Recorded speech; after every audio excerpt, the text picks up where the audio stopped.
We are in Universal City. Am to be giving you some information, some data on the housing market there. All this data is compiled through San Antonio Board of Realtors via InfoSpark.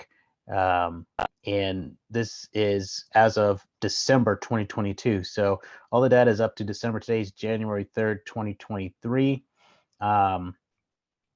All this data is going to be concerning single family homes in Universal City. And as you can see here in this first graph that, and this is year to date, and really year to date is most relevant now because we're at the beginning of January. So we have the year to date information from last year. But as you can see here, we finished in Universal City at 21.6% year over year home price appreciation. We could go and show you, I could show you the monthly data so you can see how it did bounce around a little bit, just like it did in some of those other videos in other suburbs around here in San Antonio and even in San Antonio. But since the year is over and we're going to be looking at the year to date information. So 21.6%, that's a huge jump there. And I attribute that really to my observation of Universal City kind of got a late start in the party. In my opinion, I thought that there was a lot of homes that didn't get put on the market until kind of later on. And some of them were older. So there's various reasons there. And I'm sure I'm missing some of the reasons, but what I noticed during the time we saw a lot of this crazy appreciation, that Universal City didn't really get started selling as fast as some of the other areas that we noticed a lot of high appreciation. So they definitely finished ahead of San Antonio as far as appreciation rate. Live Oak, some of those other areas that we've covered. And this is the median sales price. On average, it was 17.1% year over year appreciation there in Universal City. So still very high, whether you're looking at the median or the average appreciation rate. And then new listings, as we got new listings there in Universal City. As you can see here, 2022, there was fewer listings that went into the new category. So fewer people put their homes on the market in 2022 than they did in 2021 and 2020, respectively. So, that's very interesting to see that fewer listings went up in 2022. So not more people looking to join the party. So that may be an indicator going into 2023, what the inventory situation looks like there. Homes for sale, again, so the homes for sale category, this is homes that made it past that new listing phase and didn't go under contract.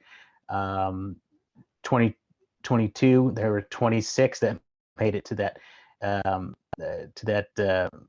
milestone, and 20 in 2021, and then in 2022 there was 42 homes. So you can see here in 2020 there were some homes that were getting into that homes for sale category and not really selling because people were buying everywhere else versus going into Universal City. Pending sales, again, we're down 27% in pending sales last year, year to date, versus 2021. So fewer homes as new listings. So you're going to have fewer pending sales. Closed sales, same thing here. 228 closed sales in 2022 versus 291 in 2021. Days on market.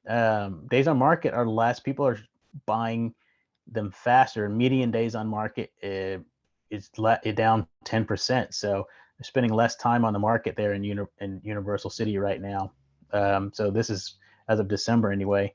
The average is down to 30 days. So if you're selling a home, the average time a property sits on the market there in Universal City, about 30 days. And the median is 18 days. Supply of homes in Universal City still really low, even though we got the interest rate hikes here. We're at 0.9 days month supply, which is super low. And even 1.3, that is still super low. Going back to 2020, we're still reporting crazy fast market at 2.1 months worth of supply. So 2022 finished with a huge supply amount. Let me switch this to monthly view and see what that does. So 2.3 months worth of inventory. It did slow a little bit in 2022 towards the end there, but just really not enough to make a big difference on supply. Percent of list price the homes are selling for. So these are slightly, they sold slightly on the median side less than they were listed for. So that's not going to be every single home, but for the most part, it's just about 100%. Last year was a little over 100% of the list price. In 2020, it was 100% of the list price and the median average. So the average, again, it's just about 100%, a little bit over 100% on average list price. So it's telling me that people are finding good deals there in Universal City, what they perceive as good deals in Universal City, and offering a little bit more. Last year, of course, they were or 2021, they were offering a lot more, 1.3% over the list price on average. Price per square foot, if you follow that metric here, $158 a square foot on the median side, average $156 a square foot. That's up 14.7% over 2021. Dollar volume, if you're just curious, 69 million sold. So that's down. Of course, we noticed that fewer listings were going up on the market, so we expect the volume to kind of come down a little bit. So not a huge drop, but still a drop. Still a really good year for Universal City. How many showings to get to pending status? Again, if you're a seller, you want to know how many showings. On the median side, 15 showings. And that's less than it was taking in 2021. It's 11.8% less than it took in 2021. On the average, 21 showings to get to that pending status, that coveted pending status. 21 showings. So 21 people would probably come through on average your house before you go to pending status. Your showings per listing, 11.8. Not real important for the average homeowner to know, but if you're an agent, you might want to know where you stand in the grand scheme of things as far as market share. But if you have any questions about Universal City, thinking about moving there or moving out of there, and you have some questions about how this data might help you in that process, you can always reach me here on the channel. And if you missed one of the previous videos for San Antonio or Live Oak, Selma, anything in that quadrant there, I specialize in the northeast part of the town here. You can reach me on the channel. I'll leave a link here for those playlists if you did miss those market reports, and I will see you on the next video.